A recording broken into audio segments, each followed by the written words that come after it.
کہنے لگے کہ اے پروردگار، تو نے جو مجھ پر مہربانی فرمائی ہے تو میں بھی آئندہ کبھی گناہگاروں کا مددگار نہ بنوں گا۔ الغرض صبح کے وقت شہر میں ڈرتے ڈرتے داخل ہوئے کہ دیکھیں کیا ہوتا ہے، تو ناگہاں وہی شخص جس نے کل ان سے مدد مانگی تھی پھر ان کو پکار رہا ہے۔ موسیٰ نے اس سے کہا کہ تو بڑا بہکا ہوا ہے۔ پھر جب موسیٰ نے ارادہ کیا کہ اس شخص کو جو ان دونوں کا دشمن تھا پکڑ لیں، تو وہ بول اٹھا کہ جس طرح تم نے کل ایک شخص کو مار ڈالا تھا اسی طرح چاہتے ہو کہ تم مجھے بھی مار ڈالو۔ تم تو یہی چاہتے ہو کہ ملک میں ظلم و ستم کرتے پھرو، اور یہ نہیں چاہتے کہ صلح کرانے والوں میں سے ہو جاؤ۔ اور ایک شخص شہر کی پرلی طرف سے دوڑتا ہوا آیا، بولا کہ اے موسیٰ، اہل دربار تمہارے بارے میں مشورے کرتے ہیں کہ تم کو مار ڈالیں، سو تم یہاں سے نکل جاؤ، میں تمہارا خیر خواہ ہوں۔ چنانچہ موسیٰ وہاں سے ڈرتے ڈرتے نکل کھڑے ہوئے کہ دیکھیں کیا ہوتا ہے، اور دعا کرنے لگے کہ اے پروردگار، مجھے ظالم لوگوں سے نجات دے۔ اور جب انہوں نے مدین کی طرف رخ کیا تو کہنے لگے امید ہے کہ میرا پروردگار مجھے سیدھا رستہ بتائے۔ اور جب مدین کے پانی کے مقام پر پہنچے تو دیکھا کہ وہاں لوگ جمع ہو رہے اور اپنے مویشیوں کو پانی پلا رہے ہیں، اور ان کے ایک طرف دو عورتیں اپنی بکریوں کو روکے کھڑی ہیں۔ موسیٰ نے ان سے کہا تمہارا کیا کام ہے؟ وہ بولی کہ جب تک چرواہے اپنے جانوروں کو لے نہ جائیں ہم پانی نہیں پلا سکتے، اور ہمارے والد بڑی عمر کے بوڑھے ہیں۔ تو موسیٰ نے ان کے لیے بکریوں کو پانی پلا دیا، پھر سائے کی طرف چلے گئے اور کہنے لگے کہ پروردگار، میں اس کا محتاج ہوں کہ تو مجھ پر اپنی نعمت نازل فرمائے۔ تھوڑی دیر کے بعد ان میں سے ایک عورت جو شرماتی اور لجاتی چلی آتی تھی موسیٰ کے پاس آئی، کہنے لگی کہ تم کو میرے والد بلاتے ہیں کہ تم نے جو ہمارے لیے پانی پلایا تھا اس کی تم کو اجرت دیں۔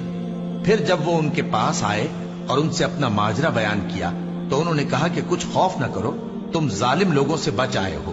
ایک لڑکی بولی کہ ابا، ان کو نوکر رکھ لیجئے، کیونکہ بہترین نوکر جو آپ رکھیں وہ ہے جو توانا ہو، امانت دار ہو۔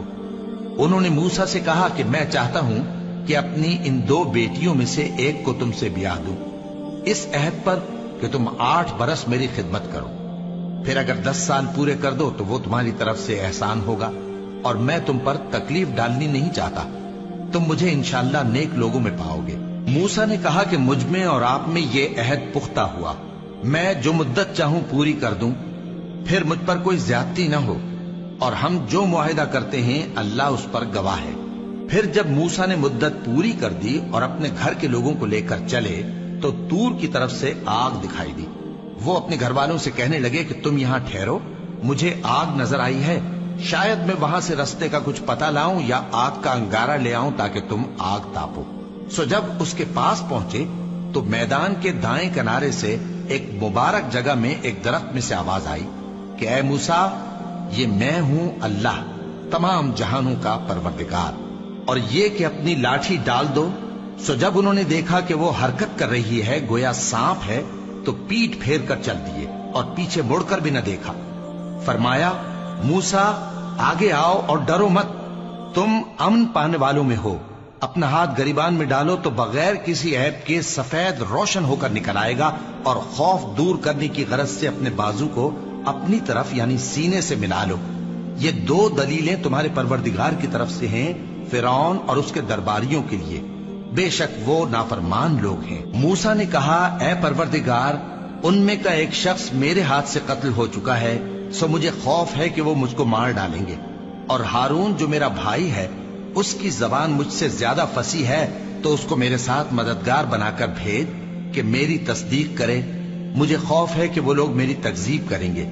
فرمایا ہم تمہارے بھائی کے ذریعے تمہارے بازو کو مضبوط کریں گے اور تم دونوں کو غلبہ دیں گے، تو ہماری نشانیوں کے سبب وہ تم تک پہنچ نہ سکیں گے، تم دونوں اور جنہوں نے تمہاری پیروی کی وہی غالب رہیں گے۔ پھر جب موسیٰ ان کے پاس ہماری کھلی نشانیاں لے کر آئے تو وہ کہنے لگے کہ یہ تو جادو ہے جو اس نے بنا کھڑا کیا ہے، اور یہ باتیں ہم نے اپنے اگلے باپ دادا میں تو کبھی سنی نہیں۔